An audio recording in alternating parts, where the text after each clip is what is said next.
அன்பு மாணவ செல்வங்களுக்கு காலை வணக்கங்கள் உரித்தாகட்டும். அன்பு குழந்தைகளே, நீங்கள் செய்கின்ற முயற்சி நிச்சயமாக நல்ல பலனை தரும் என கூறிக்கொண்டு நான் வகுப்பினுள் நுழைகின்றேன். அதாவது இன்னும் ஒரு மாத கால அளவில் பரீட்சைக்கு இருக்கின்றது. ஏனென்றால் பரீட்சைக்கு முதல் ஒரு வாரத்துக்கு முதலே வகுப்புகள் மேலதிக இந்த மாதிரியான வகுப்புகள் நிறுத்தம்படி கூறிவிடுவார்கள். அப்ப இன்னும் ஒரு மாத காலத்தினுள் நீங்கள் உங்களுடைய இந்த போட்டி பரீட்சைக்கு தயாராகி விடுதல் மிக முக்கியம். அதாவது நீங்கள் கொஞ்சம் கூடிய கவனம் செலுத்தி கற்கின்ற போது இந்த பரீட்சையை எளிதாக வெற்றி கொள்ள முடியும். இது ஒரு போட்டி பரீட்சை. நீங்க 10 வயது பாலகர்கள் இந்த வயதில் சந்திக்கின்ற முதல் பரீட்சை. அப்ப இந்த பரீட்சையில நீங்க வெற்றி கொள்ள வேண்டுமாக இருந்தால் அதிதீவிர தொடர்ச்சியான முயற்சி உங்களுக்கு அவசியமாகும். அதாவது நீங்க விட்டு விட்டு கற்பதோ அல்லது அதில் அக்கறை இல்லாம ஏதோ தானோ என்று கற்பதோ உங்களுக்கு வெற்றியே தராது. ஏனென்றால் இது திறமையான மாணவர்ல அதி திறமையான மாணவரை தெரிவு செய்கிற பரீட்சை. திறமையான மாணவர்ல அதி திறமையானவர்கள். அப்ப நீங்க திறமையான மாணவராக இருக்கலாம், ஆனால் நீங்க உங்களுடைய அதி திறமையை நிரூபிக்கின்ற போதுதான் இந்த பரீட்சையை வெற்றி கொள்ள முடியும். அப்ப நிச்சயமா நான் திரும்ப திரும்ப சொல்றேன், இந்த பரீட்சையில வினாக்கள் கடினமாகத்தான் வரும். கடினம் போலத்தான் இருக்கும், கடினம் அல்ல. ஏன் கடினம் போல இருக்குன்னு சொன்னா உங்களுக்கு முயற்சி பத்தாது. அப்ப நீங்க முயற்சி செய்தால் நிச்சயமாக கூடிய புள்ளிகளை பெற முடியும். உங்களை ஒத்த பிள்ளைகளோடு தானே நீங்க போட்டி போடுறீங்க. நீங்க உங்களோட வயதுக்கு மீறியவர்களோட போட்டி போடவில்லையா? அப்ப நீங்க போட்டி போடுறதும் உங்களோட வயதை ஒத்தவர்கள். அப்ப நீங்களும் கவனமாக இருந்தால் இந்த பரீட்சையில வெற்றி கொள்ள முடியும் என்பது ஆணித்தரமான உண்மை என்று கூறிக்கொண்டு நான் இப்பொழுது என்னுடைய வெற்றிக்கனிகள் என்கின்ற எதிர்பார்க்கை வினாக்களை உள்ளடக்கிய பயிற்சித்தாளின் ஒரு சில வினாக்கள் உங்களுக்கு தெளிவாக விளக்கம் அளிக்க வேண்டி இருக்கின்றது.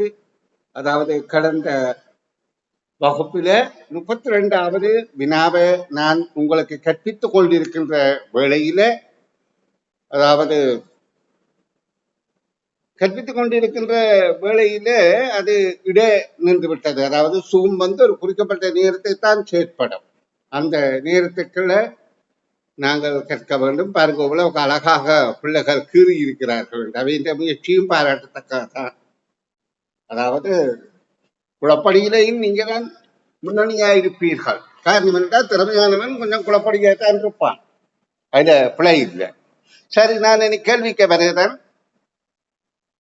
32வது வினா, பின்வரும் அடைப்புக்கள் ஒவ்வொன்றிலும் குறிப்பிடப்பட்ட தலைப்பிலான கட்டுரைகள், அதற்கு முன்னாலும் மேலேயும் பெயர்கள் குறிப்பிடப்பட்ட பிள்ளைகளினால் எழுதப்பட்டுள்ளன. எனது குடும்பமும் வேறொரு கட்டுரையும் 4 பிள்ளைகளினால் எழுதப்பட்டிருப்பின் வெற்றிடத்தில் குறிப்பிட வேண்டிய கட்டுரை யார்?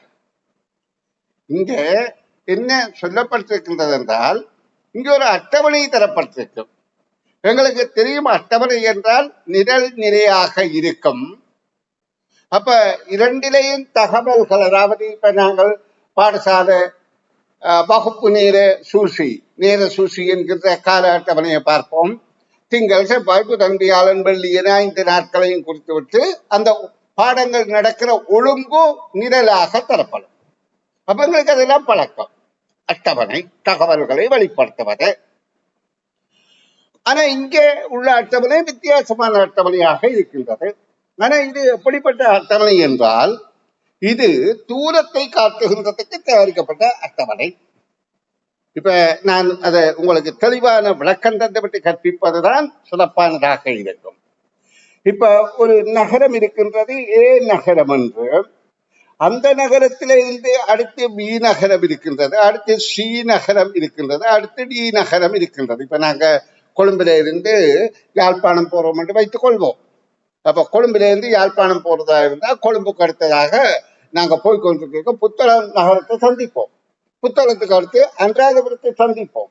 அன்றாதபுரத்தை சந்தித்த பிறகு அடுத்து வவுனியாவை சந்திப்போம். அடுத்து யாழ்ப்பாணத்தை சென்றடைவோம். அப்ப இது வழிப்பாதை. அப்ப இந்த வழிப்பாதை தூரங்களை காணுவதற்காகத்தான் இந்த அட்டவணை இலகுவாக பயன்படுகின்றது. இப்ப நான் உதாரணத்தை சொல்றேன். ஏயிலிருந்து பி நகருக்கான தூரம் 2 கிலோமீட்டர். அதாவது உதாரணத்துக்குத்தான் நான் இந்த விளக்கம் தருகிறேன்.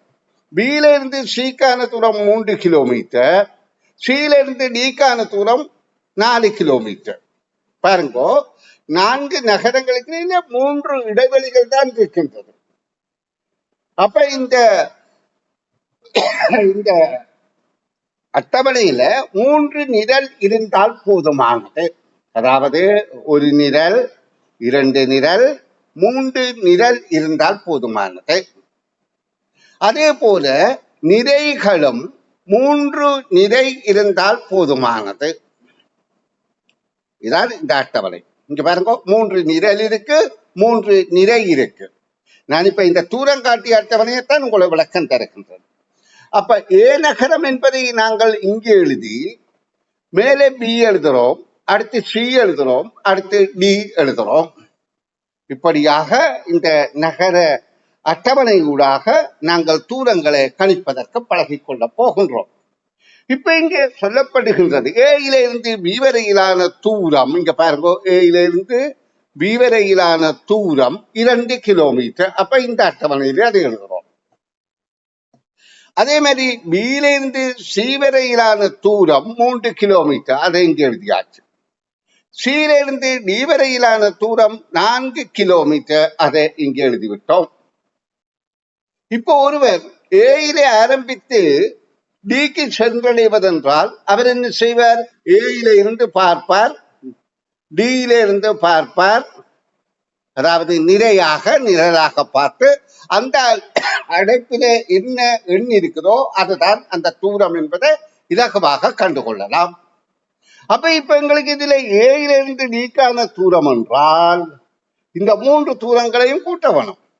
2, 3, 4 கூட்டினால் 9. அப்ப அதே மாதிரி ஏயிலிருந்து சீக்கான தூரம் என்றால், ஏயிலிருந்து சீக்கான தூரம் என்றால் 2ஐயும் 3ஐயும் கூட்டினா 5. அதே மாதிரி பியிலிருந்து டிக்கான தூரம் என்றால் 3ஐயும் 4ஐயும் கூட்டினா 7. இதான் இந்த அட்டவணை. இந்த அட்டவணையை பயன்படுத்தி இங்க வேறு ஒரு தகவல் தரப்பட்டிருக்கின்றது. இப்ப உங்களுக்கு இந்த அட்டவணையை பயன்படுத்துற முறை தெரிந்து விட்டது. அப்ப நாங்க இந்த அட்டவணை இந்த வினாவுக்கு வருவோம். இப்ப இங்கே சொல்லப்படுகின்றது, இதிலே ஒவ்வொன்றிலும் குறிப்பிடப்பட்ட தலைப்பிலான கட்டுரைகள். இதுல கட்டுரை தலைப்பு இருக்கின்றது.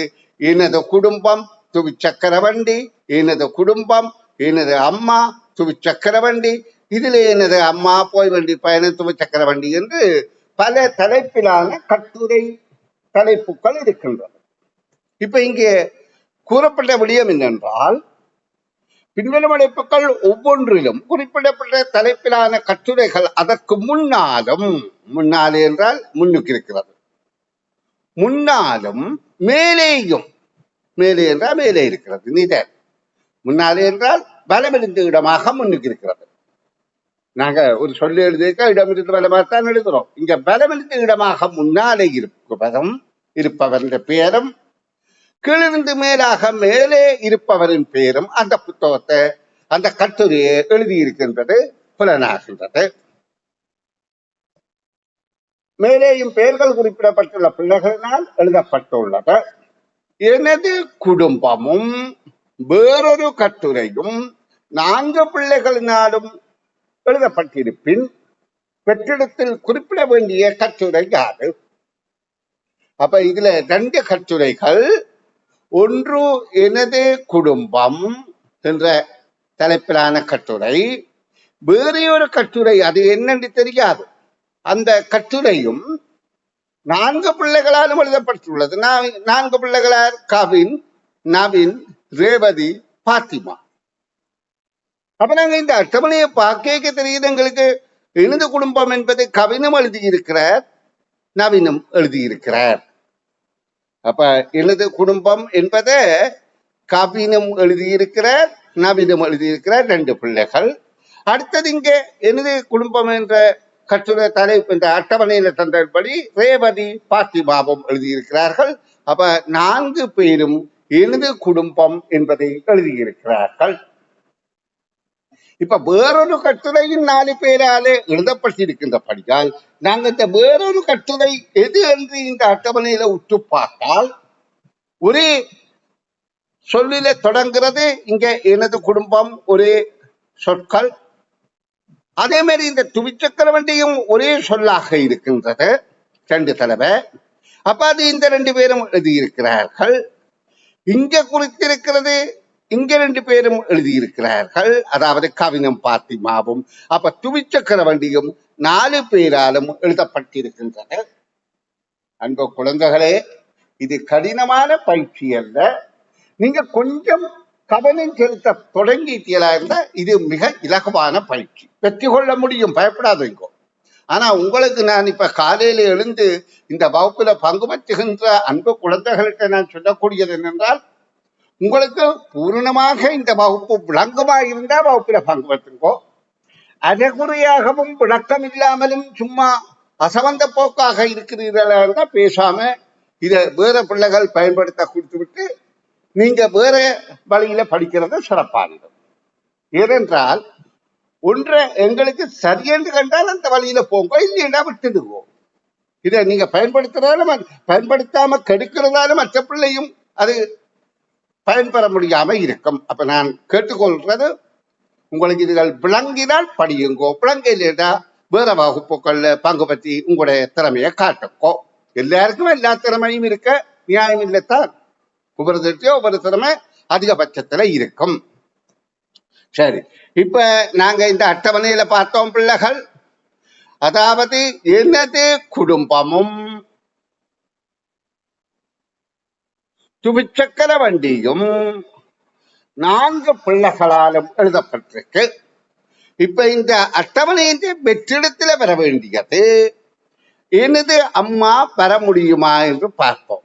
எனது அம்மா இங்கே எனது அம்மா இங்க வந்தால் இங்க பாருங்கோ, இவரும் இவரும் எனது அம்மா, இவரும் எனது அம்மா எழுதுனா எனது அம்மாவின் 4 எழுதப்பட்டதாகவெல்லாம் இருக்கும்.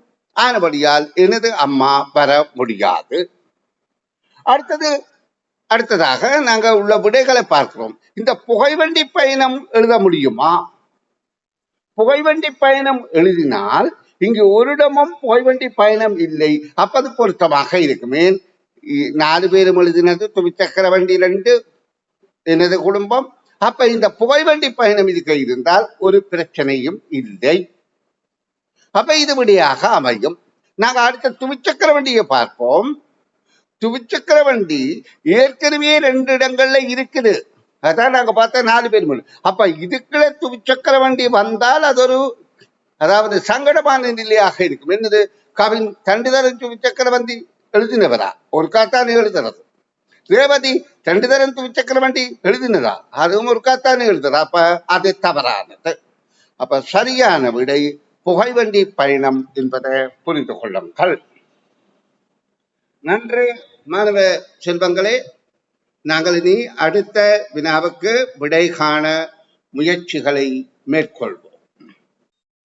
இப்ப நான் உங்களுக்கு இந்த பக்கத்தின் இறுதி வினா, அந்த வினாவை விளங்கப்படுத்துறத முதல்ல நீங்க தெரிந்து கொள்ள வேண்டியது, உங்களுக்கு புரிந்து கொள்ளவில்லை என்றால் தயவு செய்து மற்றவர்களுக்கு இந்த சந்தர்ப்பத்தை வழங்கிவிட்டு நீங்க வேற முயற்சியில ஈடுபடுவது சிறப்பாக இருக்கும். அதிகாலையில இருந்து இப்ப கன பேர் இந்த வகுப்புக்குள்ள நுழையிறது காத்து கொண்டிருக்கிறார்கள்.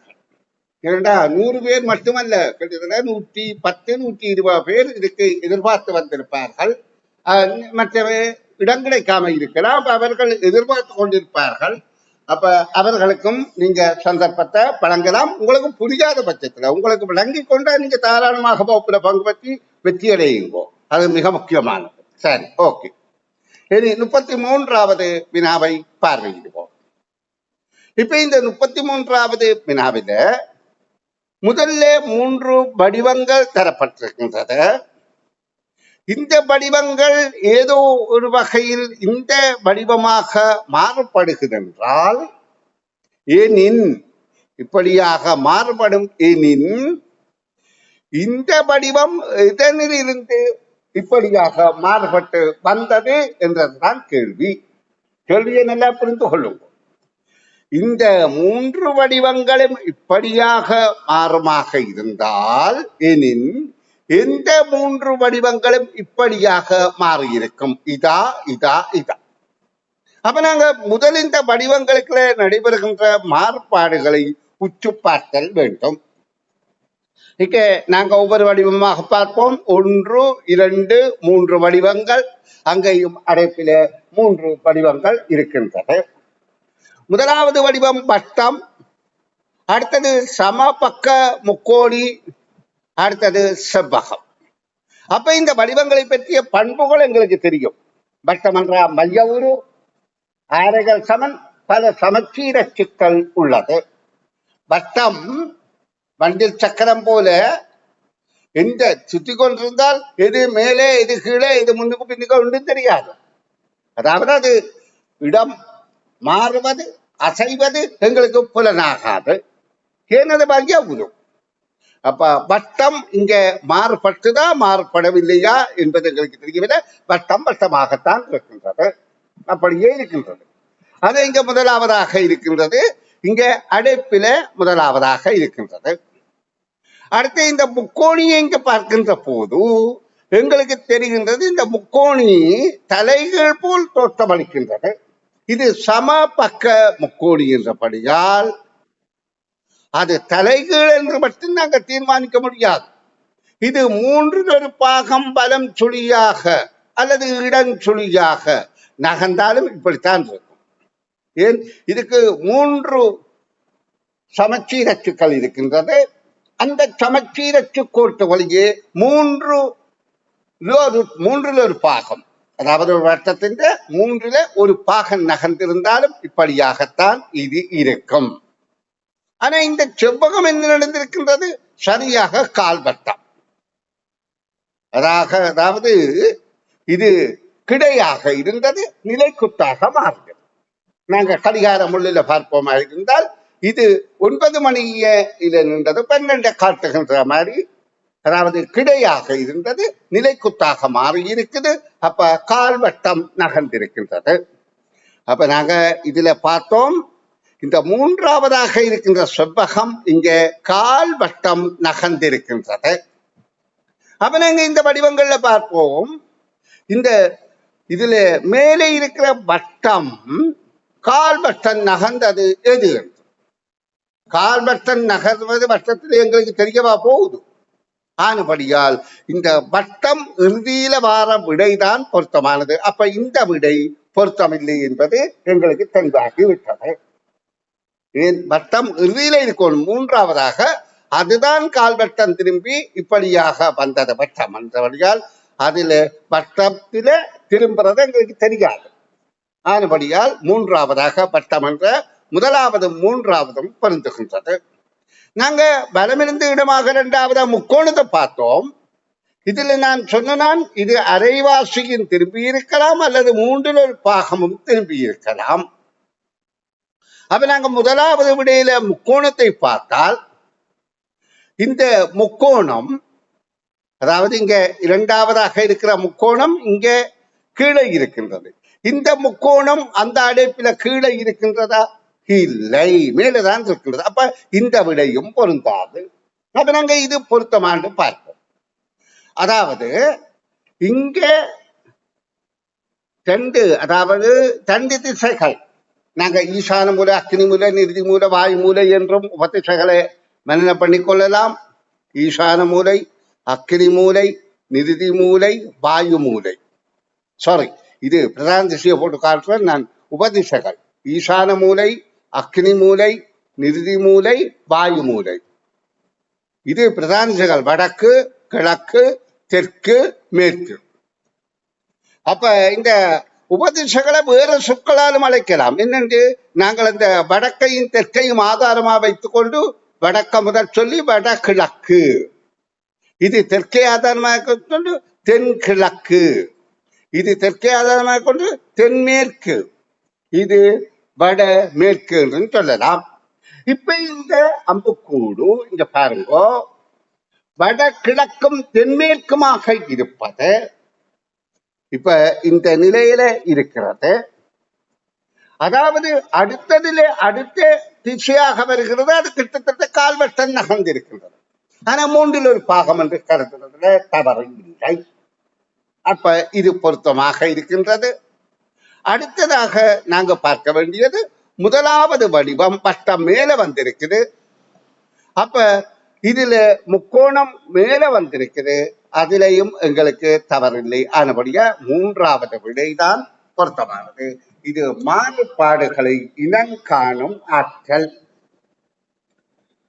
அன்பு குழந்தைகளே, நான் இனி உங்களுக்கு அடுத்த பக்க வினாக்களுக்கு விடை காணும் விளக்கங்கள் தர விளைகின்றேன்.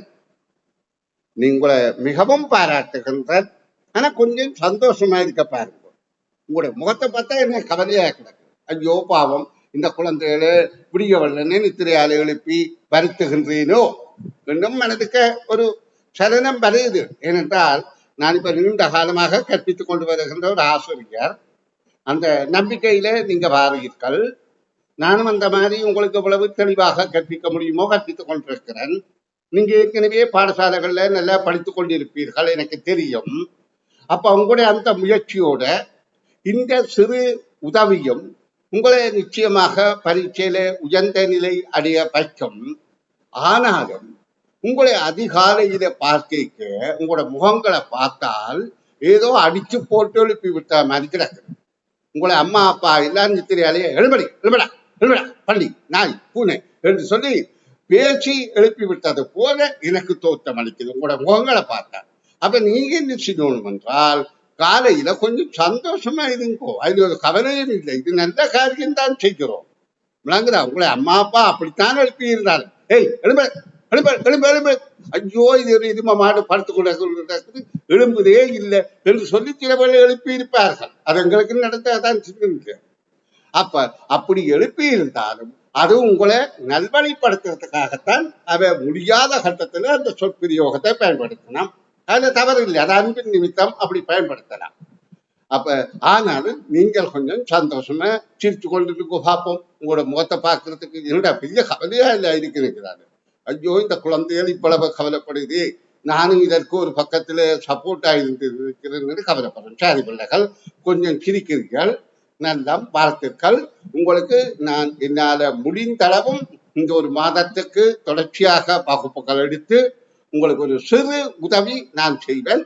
அதனால நீங்க நல்ல பெறுபேறு பெற முடியும் என நிச்சயமாக ஆணித்தரமாக கூறிக்கொண்டு அடுத்த பக்க கேள்விகளுக்கு விடை காணும் விளக்கத்தில் நுழைவோம். சரி பிள்ளைகள், இவையெல்லாம் அரச பரீட்சையை ஆதாரமாக வைத்துத்தான் எங்களாலே தயாரிக்கப்படுகிறது. நிச்சயமாக நான் தேவையில்லாத கேள்விகளை போட மாட்டேன். காரணம் என்னென்று சொன்னால், இது குழந்தைகள் விவகாரம்.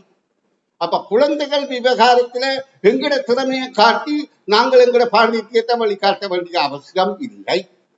இது குழந்தைகளுக்கு பயன்படும் என்று கண்டாதான் அதை போடுவேன். இது என்னுடைய லட்சியம். அந்த வகையில இவை அனைத்துமே நான் வினாக்களை தயாரிக்கிற போது கடந்த கால அரச பரீட்சை தாள்களை ஆதாரமாக வைத்து எங்களுக்கு லக்கா போயிட்டு. என்றால் 95ஆம் ஆண்டில நாங்க பயிற்சி புத்தகம் செய்யல, அதற்கு முதல் ஒரு பயிற்சிகளும் இந்த மாதிரி இல்லை. 95 முதல் கணிதம் தமிழ் என்றதான் 2 பாடங்களாக புலமை பரிசில் பரீட்சையில் நடத்தப்பட்டது. அப்ப அந்த நேரம் நாங்கள் புத்தகம் தயாரித்திருக்கிறோம். 95ஆம் ஆண்டில தான் நான் முதல் தலைமை புலமை பரிசில் பரீட்சைக்கான முதல் பயிற்சி புத்தகம் தயாரித்தேன். அப்ப அந்த புத்தகத்துக்கு நாங்கள் ஊகித்துத்தான் விடைகளை தயாரித்தோம். ஆனா இப்ப இதுகளுக்கெல்லாம் நாங்கள் தழுவித்தான் விடைகளை தயாரிக்கிறோம். அதாவது கடந்த கால அரசமைக்க தாள்களை தழுவி சரிபடி ஏற்றுக்க வருகிறேன். உருவில் ஏபிசி எனும் மூவர் உள்ளனர். இங்க 3 பேர் இருக்கிறார்கள். அப்ப இவர்களில் சீலம் பார்க்க பி கூடுதலாக உள்ள உயரம். இங்கே 3 பேர்த்த உயரங்கள் ஒப்பிடப்பட்டிருக்கின்றது. சீலும் பார்க்க சீந்த உயரம் இது, பியின் உயரம் ஒரு அளவாக கூடுதலாக இருக்கின்றது. அந்த உயரமும் பியிலும் பார்க்க சீல உள்ள உயரமும் சமன் என்று சொல்லப்படுகின்றது. சமம். அப்ப நாங்க இந்த உயரங்களை ஒப்பிட்டு பின்பு கேள்வி கேட்டால் விடையளிப்பதற்காக நாங்கள் இந்த உயரத்தை ஒரு எண்பெருமானத்தை கொடுக்காமல் இதற்கு ஆங்கில குறியீடுகள் அல்லது ஆங்கில எழுத்துக்களை அல்லது ஆங்கில எழுத்துக்களை பயன்படுத்தி விடை காண்பது இலகுவாக இருக்கும். இப்ப பாருங்க, இந்த முதலாவது உயரத்தை நாங்கள் எக்ஸ் என கருதுவோம். எக்ஸ் என்றால் தெரியாத பரிமாணம். அப்ப அடுத்து இரண்டாவதாக இருக்கின்ற இவருடைய உயரத்தை, மேலதிக உயரத்தை நாங்கள் எக்ஸ் என கருதக்கூடாது. அப்படி என்றால் 2 சமன் என்று வந்துவிடும். வேறு ஒரு ஆங்கில எழுத்தாக y என கருதுகின்றோம்.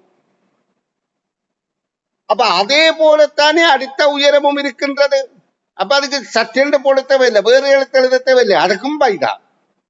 இப்ப உங்களுக்கு புரிந்திருக்கும் ஏன் இதுக்கும் சமன் என்று இங்க சொல்லப்பட்டிருக்கின்றது. அப்ப இங்க 2 வகையான உயரம் தான் எங்களுக்கு இருக்கின்றது. எக்ஸ் என்பது ஏதோ ஒரு அளவு உயரம், எக்ஸை விட வை ஓரளவு உயரம், வை அளவு தான் எடுத்த வைக்கும். அப்ப இப்ப கேள்வியை எங்களுக்கு அணுகக்கூடியதாக இருக்கும். இதற்கு எண்பெருமானம் கொடுக்க வேண்டாம். இப்ப நாங்க இவர்களுடைய உயரங்களை குறித்து கொள்வோமாக இருந்தால் நல்லா கவனிப்போம், ஒரு கஷ்டம் இல்லை. சி இந்த உயரம் எக்ஸ் அளவு என்றும், பி இந்த உயரம் எக்ஸக வை எனவும், ஏ இந்த உயரம் எக்ஸ் சக 2 வை எனவும் கருதலாம். வை சக வை 2 வை. இப்ப எங்களுக்கு ஒரு சமன்பாடுல ஏதோ ஒரு ஒழுங்கு கிடைத்து விட்டது. எக்ஸ் இந்த உயரம், சாரி சி இந்த உயரம், பி இந்த உயரம், ஏ இந்த உயரம், அல்லது ஏ இந்த உயரம், பி இந்த உயரம், சி இந்த உயரம். இப்ப நாங்க கண்டுபிடித்தது என்னென்றால் ஏயின் உயரம், பியின் உயரம், சியின் உயரம். இப்ப ஏயின் உயரம் எக்ஸும் 2 பையும். அப்ப நாங்க 2 பையை தனித்தனியாக குறித்துக் கொள்வோம். பியின் உயரம் எக்ஸும் 1 பையும், சியின் உயரம் எக்ஸ் அளவு என்பதை தெளிவாகி விட்டது.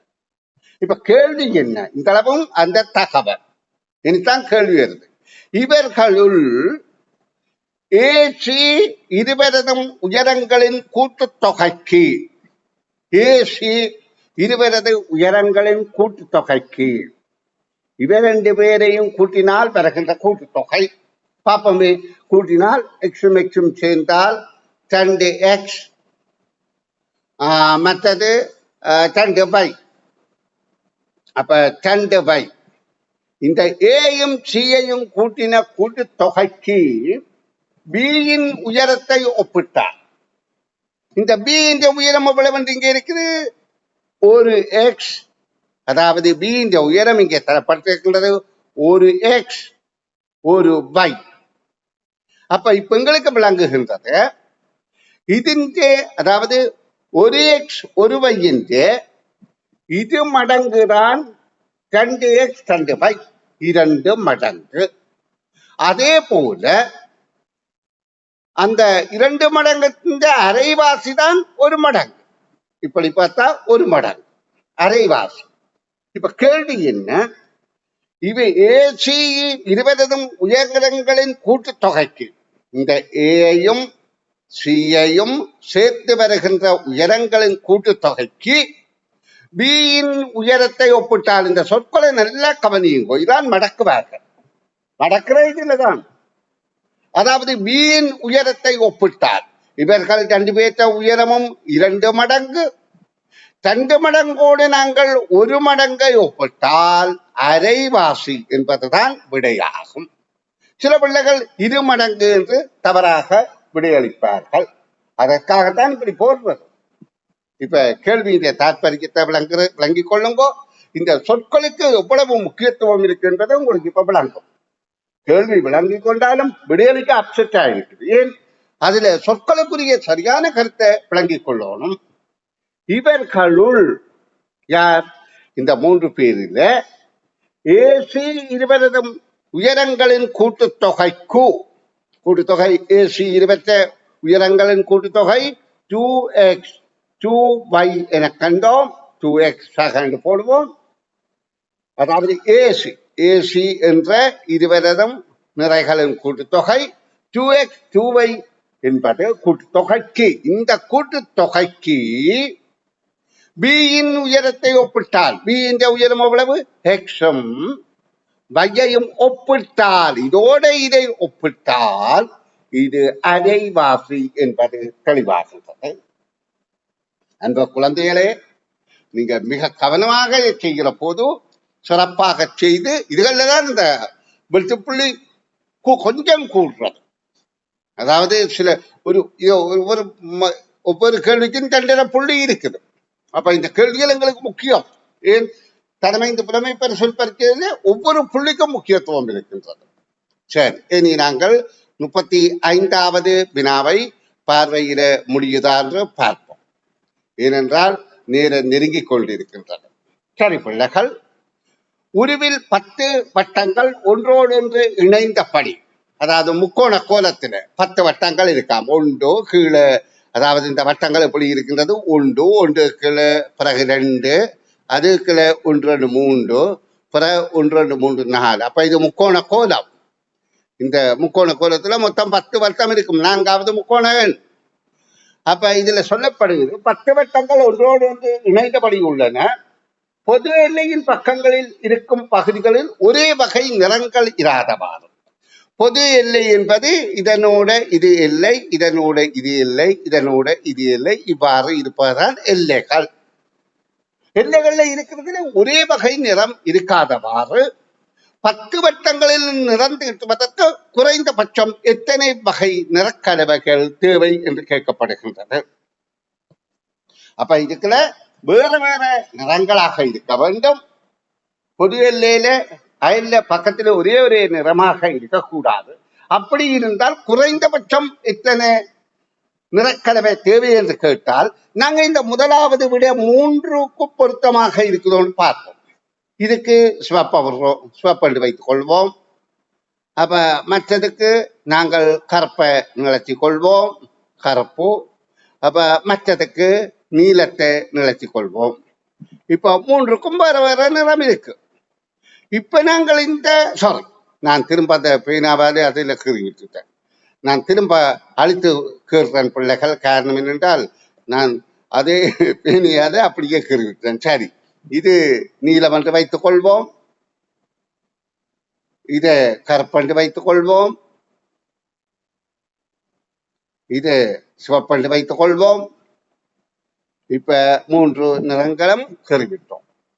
இப்ப அடுத்த அடைப்புக்குள்ள எந்த நிறத்தை நாங்க இருக்க போடலாம்? இதுக்குள்ள சிவப்பு போடலாமா? போடலாம். கருப்பை போடலாமா? அதாவது இந்த அடுப்பில சிவப்பை போடலாமா, கருப்பை போடலாமாண்டா சிவப்பும் போடலாம், கருப்பும் போடலாம். அதுல பிரச்சனை இல்லை. அப்ப நாங்க ஏதோ ஒன்றை போட்டி நிரப்பி பார்த்துத்தான் விடை காணுதல் வேண்டும். சரி, நாங்கள் இதுக்குள்ள கருப்பை போடுவோமே. கருப்பை போட்டால் இப்ப எங்கள்கிட்ட இருக்கிறது சிவப்பும் நீலமும். இங்க நீலம் போட முடியுமா? முடியாது. அவங்க சிவப்பு போட முடியுமா? போட முடியும். அப்ப இதுக்குள்ள சிவப்பை போடுறோம். சிவப்பை போட்டா மிஞ்சி இருக்கிறது நீலம். அடுத்ததுக்கு நீலம் போட முடியுமா? முடியும். அப்ப நீலத்தை போட்டோமே. நாங்க இப்ப 3க்கு தான் விட காண்றோம். ஏன்னா குறைந்தபட்சம் என்று கேட்கப்படுதா. 3 இருந்தால் எங்களுக்கு நல்ல. அப்படி முடியாவிட்டா தான் 4 என்றதை பிரயோகிக்க போறோம். சரி, இப்ப நாங்கள் அடுத்த வரிசையில இந்த இடத்துல கருப்பு பயன்படுத்த முடியாது, சிவப்பு அல்லது நீலம்தான் பயன்படுத்த முடியும். இந்த இடத்துல கருப்பு பயன்படுத்த முடியாது, பக்கத்துல இருக்குது. சிவப்பு அல்லது நீலம் பயன்படுத்த முடியும். அப்ப நாங்க சிவப்பை இங்க போட்டு பார்ப்போம் அல்லது நீலத்தை போட்டு பார்ப்போமே. நீலத்தை போடுறோம். சரி, நீலத்தை போட்டால் அடுத்து இருக்கிறது கருத்ததும் சிவப்பும். இங்க கருப்பும் போட இயலாது, சிவப்பும் போட இயலாது, ரெண்டும் பக்கத்துல இருக்குது. அப்ப இங்க நீலம் போட, அதாவது கருப்பும் சிவப்பும் போட முடியாது. ஆனபடியால் இந்த இடத்துல நீலம் பொருந்தாது. நல்லா கவனிக்கும்.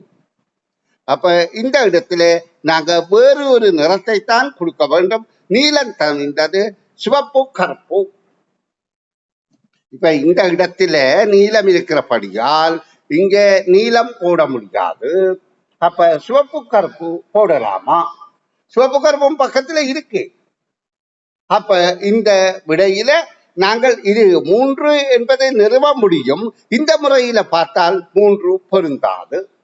வேறு முறையில ஒப்பிட்டு பார்ப்போம். இது உங்களுக்கு சிரமத்தை தராத பிள்ளைகள். இப்ப நான் இதற்கு நிறங்களை கிறுக்கி கொண்டிருக்காமல் எண்களை எழுதி விளக்கம் தருகிறேன் பாருங்க, நேரத்தை விரியம் செய்யாமல். 1, 2, 3 என்று வைத்துக் கொள்வோம். 3 நிறங்கள்.